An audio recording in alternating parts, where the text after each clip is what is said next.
Assalamualaikum warahmatullahi wabarakatuh. Selamat pagi, salam bela negara. Perkenalkan, nama saya Muhammad Sultan Nur Harman Syahputra, dosen Prodi Kimia S1 Fakultas Matematika dan Ilmu Pengetahuan Alam Militer Universitas Pertahanan Republik Indonesia. Saat ini, saya sedang mengikuti sertifikasi dosen yang diselenggarakan oleh Kementerian Pendidikan Tinggi Sains dan Teknologi tahun 2026. Video ini merupakan bagian dari pernyataan diri dosen dalam unjuk kerja Tridharma Perguruan Tinggi atau PDD UKT PT khususnya bidang pengajaran. Pada kesempatan kali ini, saya akan memaparkan mata kuliah yang saya ampu sesuai bidang keahlian saya, yaitu unsur dan senyawa anorganik, struktur dan reaktivitas. Mata kuliah ini diperuntukkan bagi mahasiswa kimia semester 3 dengan kode mata kuliah KIM 221 TE 3D dengan bobot 3 SKS, diselenggarakan dalam 16 kali pertemuan tatap muka dengan rincian 14 kali pertemuan materi dan 1 kali ujian tengah semester dan 1 kali ujian akhir semester. Mata kuliah ini bertujuan untuk membekali mahasiswa dengan pengetahuan mengenai struktur dan aktivitas senyawa anorganik. Adapun deskripsi perkuliahan meliputi sifat fisik kimia senyawa anorganik, perbedaan dengan senyawa organik, dan teori pembentukan unsur. Yang kedua, kelimpahan unsur sifat senyawaan dari unsur golongan utama dalam tabel periodik. Yang ketiga, konsep ikatan kimia, konsep simetri dan point group, serta yang terakhir adalah teori orbital molekul. Luaran mahasiswa akan dibekali penguasaan konsep terkait struktur atom, tabel periodik golongan utama, jenis ikatan, point group, dan orbital molekul. Adapun capaian pembelajaran lulusan ataupun CPL Prodi pada mata kuliah ini tertuang pada RPS meliputi CPL 3, mampu mengidentifikasi, merumuskan, dan menyelesaikan permasalahan kimia pada bidang pertahanan dengan menerapkan konsep metode serta analisis kimia yang akurat, valid, dan berorientasi pada solusi inovatif. CPL 4 mampu menerapkan teori dan konsep dasar kimia anorganik, organik, analitik, fisik, dan biokimia dalam memecahkan masalah pertahanan industri strategis dan ketahanan nasional. CPL 5 mampu merancang, melaksanakan, menganalisis, dan menyusun laporan penelitian kimia pada bidang pertahanan secara saintifik sesuai kaidah akademik. CPL 6 mampu mengintegrasikan ilmu kimia dengan bidang relevan teknologi material, kesehatan, lingkungan, energi untuk menghasilkan inovasi yang mendukung pertahanan nasional.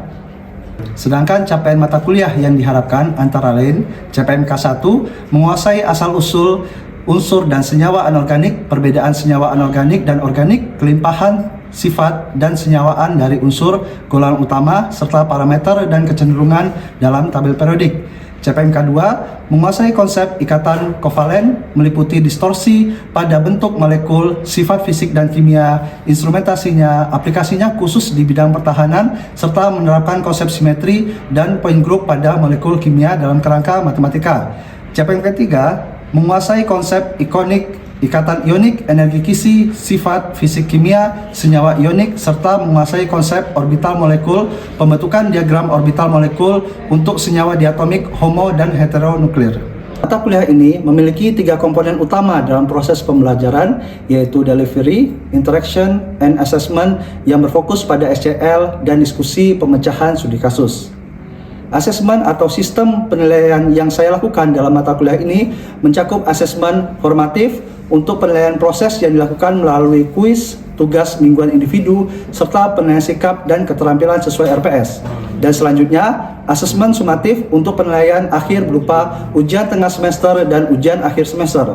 Referensi yang saya gunakan dalam pembelajaran ini meliputi buku Huhai tahun 2006, Inorganic Chemistry, Principle, Structure, and Reactivity, edisi keempat, Person Education, dan terdapat beberapa buku lainnya yang menunjang pembelajaran ini. Berikut ini adalah video proses pembelajaran pada mata kuliah unsur dan senyawa anorganik, struktur dan aktivitas dengan materi kuliah tentang kelimpahan sifat dan senyawa unsur alkali tanah, golongan 3A, 4A, 5A, 6A, 7A, dan gas mulia. Oke. Waalaikumsalam warahmatullahi wabarakatuh. Selamat pagi.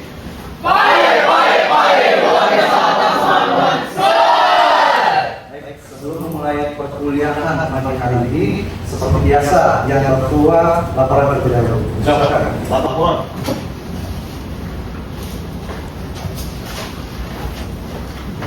Mohon izin dosen, duduk siap, rap.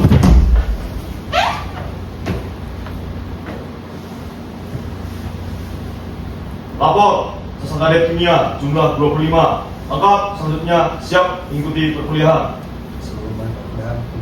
Laksanakan. Laksanakan. Mengawali perkuliahan hari ini, berdua mulai.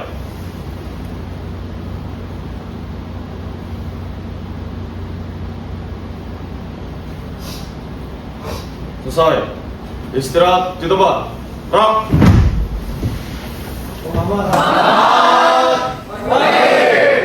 Pagi. Baik, sebelum memulai tadi kata yang kedua lengkap semuanya ya. Saya coba absen terlebih dahulu. Adela hadir, Iskia hadir, Moses hadir, Sayyid hadir, Hafiz hadir, Moreno hadir. Oke, nanti lengkap ya. Baik, pada kesempatan pagi hari ini kita akan melanjutkan perkuliahan kita terkait dengan unsur dan senyawa anorganik, struktur dan aktivitas. Adapun yang sudah kita bahas terkait dengan perkembangan teori atom. Nah, seperti yang kita ketahui, teori atom ada berapa yang kita ketahui? Angkatan mungkin? Teori atom? Oke, Kaila, teori atom ada apa saja? Siap. Untuk teori atom, siap. Ada 5 ya.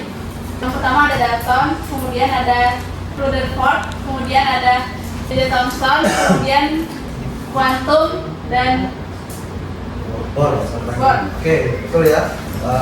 Untuk perkembangan teori atom seperti yang sudah kita pelajari minggu lalu, ada teori atom Dalton di mana kita deskripsikan sebagai suatu bola kecil ya. Kemudian ada teori Thomson yang mana kita ketahui seperti roti kismis ya, kalau masih ingat. Kemudian Rutherford bagaimana sinar ditembakkan kepada suatu emas ya. Nah, kemudian ada juga mekanika kuantum. Nah, juga pada pertemuan sebelumnya kita membahas bagaimana kita ketahui ada nama nomor atom dan nomor massa, dan juga kita membahas terkait persamaan Schrödinger yang urutannya terkait dengan bagaimana mekanika kuantum. Nanti kalian akan dipelajari di semester 7 kelanjutannya ya. Kemudian kalian mempelajari juga terkait bahasan inti efektif, yaitu gaya tarik menarik yang mana elektron valensi ditahan adanya elektron yang ada di dalamnya ya, atau nanti konstanta pelindung ya, atau efek shielding yang kita kenal ya, atau kita kenal dengan ZRF sama dengan Z min gamma gitu ya. Nah, itu yang kita kenal, atau kita kenal dengan efek perisai ya. Nah, kemudian selanjutnya ada perkembangan sistem periodik unsur yang mana kita kenal juga Lavoisier ya. Lavoisier di mana punya 33 unsur yang biasanya dikategorikan sebagai suatu gas, logam, non logam ya. Nah, itu dikategorikan dari tabel periodik menurut Lavoisier. Kemudian ada juga Mendeleev yang dimana dia berdasarkan sifatnya dan muatan intinya. Itu ya, itu perkembangan dari sistem periodik unsur itu sendiri. Nah, pada kesempatan pagi hari ini kita akan lanjutkan lagi pembahasan terkait dengan periodik unsur dan apa saja turunan di bawahnya itu sendiri. Oke. Nah, kalau kita lihat tabel periodik ini mungkin sudah tidak asing lagi ya. Nah, di sini saya mengambil tabel periodik menurut American Chemical Society, di mana di sini menampilkan suatu tabel periodik yang dimana tadi kita sudah bahas di pertemuan sebelumnya terkait perkembangan suatu tabel periodik ya. Nah, yang mana dikatakan unsur golongan utama? Ada yang tahu? Angkat tangan. Oke, Mutia mungkin. Siap. Izin saudara kemudian izin menjawab. Untuk unsur golongan utama itu contohnya seperti golongan 1A hingga 8A. Good. Betul ya yang dikatakan Mutia. Yang dikatakan unsur golongan utama yaitu pada unsur golongan 1A, 2A hingga 8A. Kemudian ada lagi, berarti satu lagi ya, ada namanya unsur golongan transisi ya. Kalau unsur golongan transisi yang mana? Ada yang bisa katakan? Afif, yang unsur golongan transaksi yang mana Afif? Kemudian sampai ketiga mengatakan dan menjawab untuk unsur dari golongan B itu seperti dari 3B hingga 2B, 4B, 5B dan seterusnya. Oke, baik, betul ya Afif ya. Nah, berarti kita punya di sini kita bagi ada unsur golongan utama ya. Jadi kalau kita berbicara berarti ada di sini kita berbicara adalah golongan ya. Golongan. Oke ya, kita bagi dua ini. Ada yang utama berarti ya. Utama, ada yang transisi ya. Transisi. Oke, karena topik kita pada kesempatan pagi hari ini hanya sampai utama, kita bahas yang pada golongan utama. Oke. Nah, pada golongan utama terbagi menjadi dua juga ya. Ada yang berada di subkulit S, ada yang berada di subkulit P ya. Oke. Nah, kemudian kalau di subkulit S kita akan mengenal dua lagi. Ada yang S1, ada yang S2 ya. Nah, sedangkan yang ada di utama golongan P itu sendiri kita bisa punya ada kita punya S2P1, ada S2P2, S2P3, S2P4, S2P5 dan S2P6. Nah, ini mengindikasikan apa Pak? Nah, dari sini kita dapat mengetahui apakah dia termasuk golongan 1A, 2A, 3A dan seterusnya. Dapat kita lihat dari mana? Nah, kalau kita ingat ya, kalau misalnya kita punya suatu elektron valensi yang memiliki di mana dia hanya memiliki S1, nanti biasanya berada di mana? Golongan 1A. Sedangkan kalau yang S2 berarti dia di 2A. Dan kalau kita punya S2 P1 berarti dia 3A. 3A. Oke. Berarti dan seterusnya ada 4A, ada 5A, ada 6A dan ada 7A ya. Sorry. 3, 4, 5, 6, 7, 8A ya. Oke, sama 8A ya. Oke, di sini kurang 7A, 8A. Oke. Nah, dalam suatu golongan kita juga memiliki nama yang berbeda-beda untuk masing-masing golongan ya. Dimana ketika kita mempunyai unsur golongan 1A, biasanya kita kenal yang namanya adalah golongan alkali. Oke, good. Alkali ya. Kita punya alkali.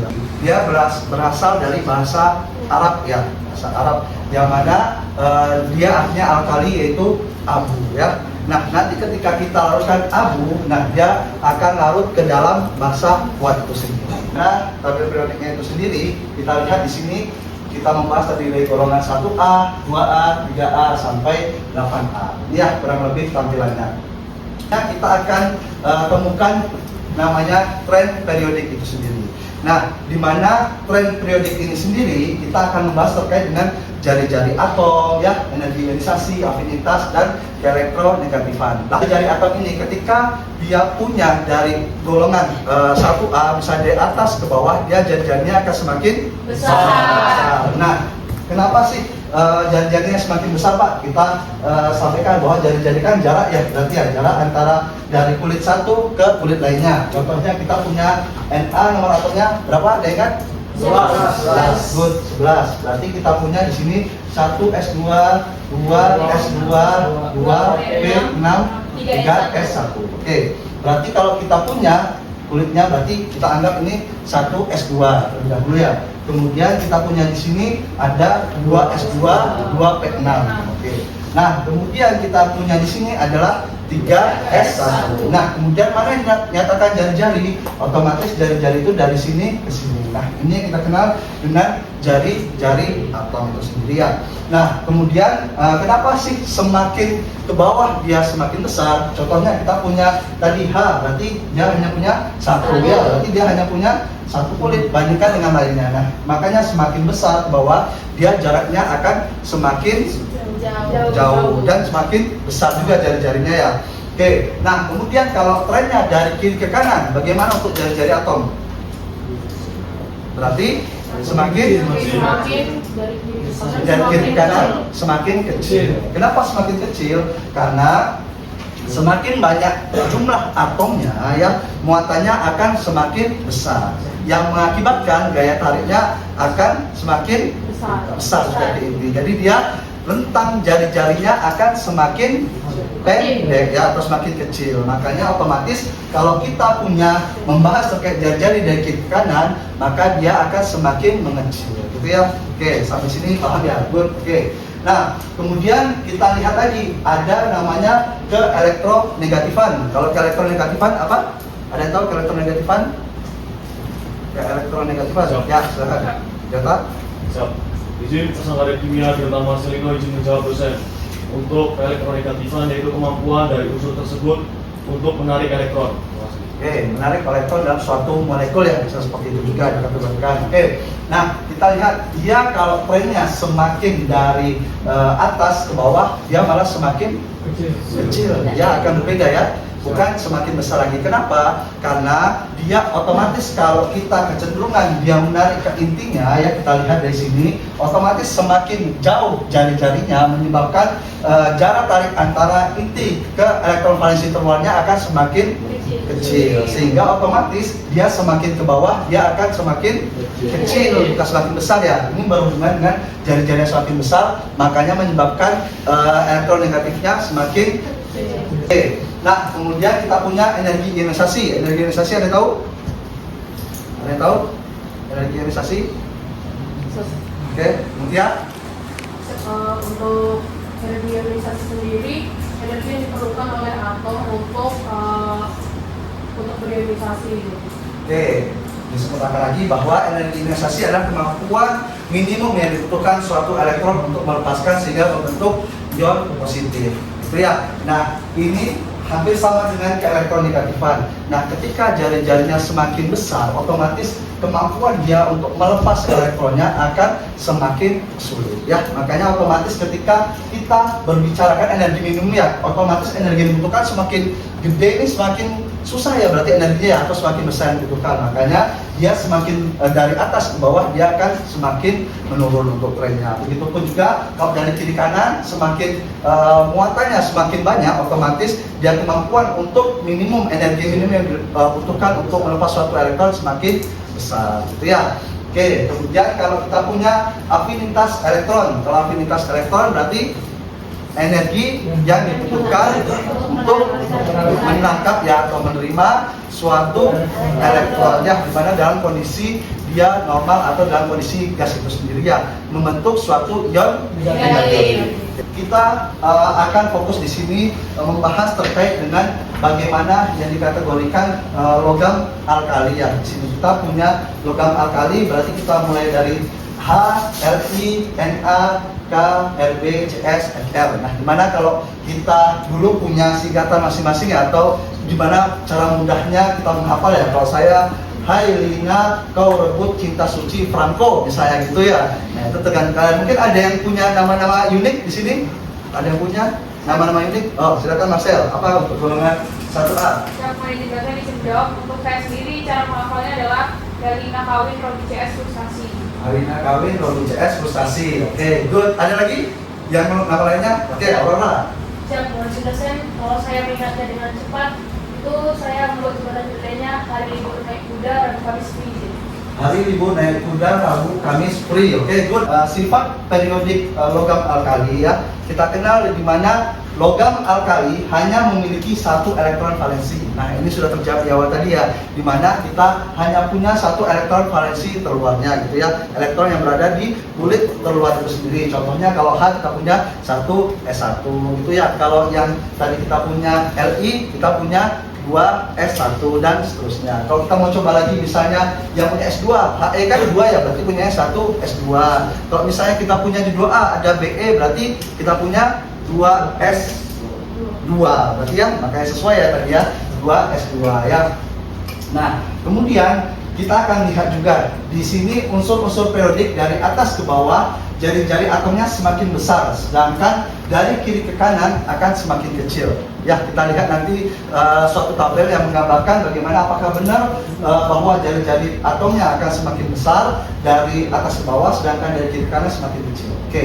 Nah, kemudian keelektronegatifan, afinitas elektron dan energi ionisasi dari atas ke bawah cenderung nilainya adalah semakin kecil, ya, nah sedangkan dari kiri ke kanan akan semakin besar, ya. Oke, baik, kita lihat contoh tabel data sifat periodik dari logam alkali, ya. Di sini kita lihat, ya, tadi sesuai yang kita sampaikan. Yang pertama, elektron valensinya kita lihat.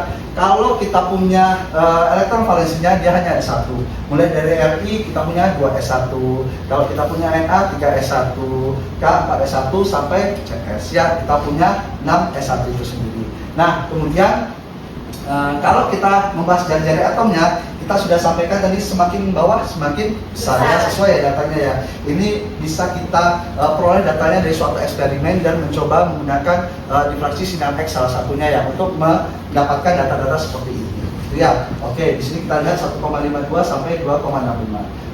Kemudian kita lihat ke elektron negatifannya, di sini cenderung meningkat, ya. Nah, meningkat apa menurun? Menurun. Berarti masih fokus, ya. Berarti di sini elektron negatifannya cenderung menurun sesuai dengan teori awal yang kita sampaikan. Begitu juga dengan energi ionisasinya semakin menurun. Hal ini bisa dibuktikan kalau elektron negatifan dari eksperimen di laboratorium juga. Itu, ya. Oke. Nah, kemudian kita akan lihat lagi di sini dari tabel data sifat fisik logam alkali, ya. Di sini kita lihat titik leleh, titik didih.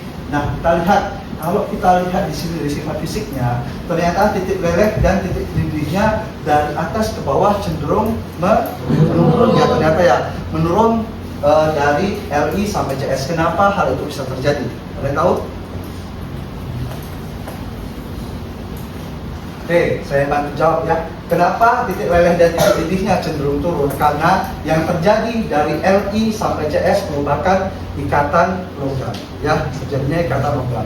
Nah, sehingga dengan jari-jari yang semakin besar, dia akan mempengaruhi gaya elektrostatik atau nanti dipol yang kita hasilkan, itu, ya. Nah, sehingga semakin besar jarak antara jari-jari antara Li sampai Cs, maka ikatan logam yang terbentuk akan semakin lemah juga, ya, sehingga menghasilkan menurunnya titik didih dan titik leleh yang dihasilkan dari unsur-unsur Li sampai Cs. Tadi kita membahas kenapa hidrogen berbeda, ya. Hidrogen berbeda, ya, karena tadi dia pada suhu ruang saja dia berbentuknya gas, bukan berbentuk padatan. Itu, ya, jadi ada sedikit berbeda. Dan kalau kita ketahui hidrogen sendiri merupakan non logam, ya. Kalau itu kan semua logam, itu, ya. Oke.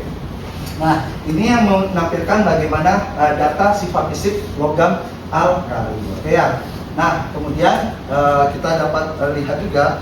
Nah, di sini, oke. Nah, di sini kita dapat memperhatikan ternyata sifat kimia unsur logam alkali dia mempunyai keunikan, di mana reaksi logam alkali dan air, ya. Jadi kita punya semua logam alkali bereaksi dengan air membentuk basa dan hidrogen. Reaksinya eksoterm, ya, bisa terjadi, ya. Tadi sudah disampaikan oleh Mutia, ya, kalau diingat tadi salah satunya bereaksi membentuk basa dan menghasilkan suatu gas hidrogen, itu, ya. Nah, dari sini kita punya rumusnya 2L plus 2H2OL plus 2LOH aqueous plus H2 hidrogen. Nah, contohnya seperti apa, ya? Contohnya ketika kita punya Na ditambahkan tadi dengan H2O, kemudian akan menghasilkan di sini berarti Na plus H2O. Nah, ini, ya, sebenarnya hasilnya gini, gampang, ya. Tapi kan ini secara stokiometri belum benar. Makanya disempurnakan tadi dari rumus yang sudah ada ini sendiri, ya. Oke, nah, untuk rumusnya berarti kita tinggal tambahkan nih 2Na dalam bentuk S, di sini ada liquid, ditambahkan 2H2O, ditambahkan 2NaOH, ditambahkan H2O. Itu, ya, di sini dalam bentuk, ya, sehingga kita sama Na-nya 2, H-nya hanya ada di sini 4, di sini juga 2 tambah sini 4, O-nya sendiri adalah 2. Ya, jadi sudah setara. Ya. Nah, kemudian ada reaksi logam alkali dengan halogen, ya. Reaksi berlangsung hebat menghasilkan garam halida. Contohnya, ada tahu? Na ditambahkan dengan ya, panjangnya Cl2 ya, sehingga menghasilkan di sini NaCl. Belum sempurna ya, kita sesuaikan dengan rumus itu. Berarti kita punya 2 Na ya. Dalam hal ini ditambahkan Cl2 karena S2, kemudian akan menghasilkan 2 Na. Ya, oke. Nah, ini bagaimana reaksi logam alkali dengan halogen. Oke, next. Kemudian kita punya reaksi logam alkali dengan hidrogen. Nah, di sini reaksi berlangsung antara logam alkali dan gas hidrogen menghasilkan senyawa hidrida. Contohnya 2L plus H2 jadi 2LH. Jadi kita misalnya punya Na ditambahkan H2 menjadi 2NaH2 ya. Jadi rumusnya tinggal 2L tinggal ditambahkan 2Na plus H2 menghasilkan 2NaH ya. Oke. Nah, kemudian reaksi logam alkali dan oksigen akan menghasilkan suatu oksida, peroksida dan super peroksida. Ya, reaksinya seperti ini. Kita punya kalau menghasilkan oksida logam, tinggal rumusnya 4L ditambahkan O2 menghasilkan 2L2O, nanti 2L ditambah O2, L2O2. Contohnya kita punya 2Na tambah O2 akan menghasilkan N2O2. Nah, sifatnya itu sendiri adalah peroksida itu sendiri. Itu ya. Oke. Nah, dari sini ada yang ditanyakan terlebih dahulu? Ada yang ditanyakan? Ya, silakan Kaila. Saya Sarsan Kadet Kimia Kaila Sofia Putri izin bertanya terkait perbedaan antara oksida, peroksida, dan superoksida. Oke, nah kalau perbedaan antara oksida, peroksida dan superperoksida itu tergantung dengan kekuatan dia mengikat oksigen. Nah, sehingga nanti akan cenderung menghasilkan ledakannya seperti apa. Nah, nanti kalau misalnya kita membuat gas-gas ini, nah, nanti otomatis akan semakin tinggi, semakin besar untuk daya ledaknya itu sendiri. Itu ya. Oke, ada yang lainnya? Afif? Ya. Izin, saya Sarjana Kimia Muhammad Arif Batra izin bertanya. Saya ingin bertanya terkait yang reaksi logam alkali dan oksigen. Saya tuh pernah dengar kalau logam alkali ini saat reaksi dengan oksigen atau kita bilang dibakar itu bisa menghasilkan warna yang berbeda-beda tiap logamnya. Apakah itu benar? Oke, benar. Karena nanti kalau kita berbicara logam-logam itu mempunyai ciri khas warna yang berbeda-beda. Contohnya, nanti ketika kita punya Li itu cenderung warnanya kepada merah muda, ya. Nanti begitupun logam-logam lainnya. Sama nanti ketika kita belajar logam transisi, maka dia akan memiliki keunikan dengan logam-logam bersendirinya. Jadi ketika kita reaksikan suatu logam dan oksigen, maka akan menghasilkan persenyawaan yang berbeda-beda dan hasil warnanya juga akan berbeda. Baik, ada lagi yang ditanyakan? Cukup ya? Oke. Ya, di sini ya. Saya sangat menyaksikan bertanya. Di sini kan logam alkali ini terbakar dengan oksigen, di mana oksigen ini dalam fase gas dan logam ini dalam fase solid. Jadi cara menyimpan logam alkali bagaimana? Oke, good. Pertanyaan dari Rizkia. Bagaimana cara kita menyimpan logam alkali? Makanya tadi di awal kenapa kita tidak bisa menemukan alkali dalam alam ya? Karena ketika direaksikan dengan kita ketahui H2O, oksigen, dia akan menghasilkan persenyawaan misalnya oksida atau nanti dengan hidrogen tadi menghasilkan suatu basa ya, sehingga dia tidak bisa menghasilkan langsung di alam. Makanya dia harus dalam bentuk mineralnya. Dia tidak berdiri sendiri ya. Dan bagaimana cara menyimpannya alkali good tadi? Berarti kita harus simpannya kalau kalian pernah menyimpan dalam suatu minyak tanah untuk menyimpan senyawa ini, karena sifatnya logam alkali ini cenderung reaktif seperti itu ya. Baik, cukup ya. Oke, baik. Kalau sudah cukup, kita ada untuk mengetahui evaluasi diri kalian, kita akan mengadakan tugas dikumpulkan minggu depan ya.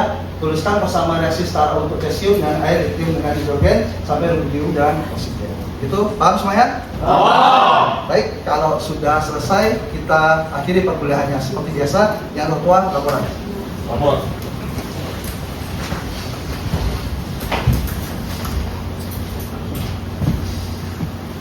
Polisi dosen, duduk siap, gerak.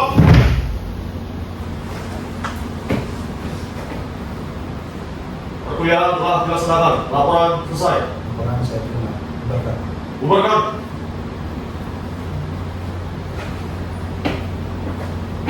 akhiri kegiatan hari ini. Berdoa mulai.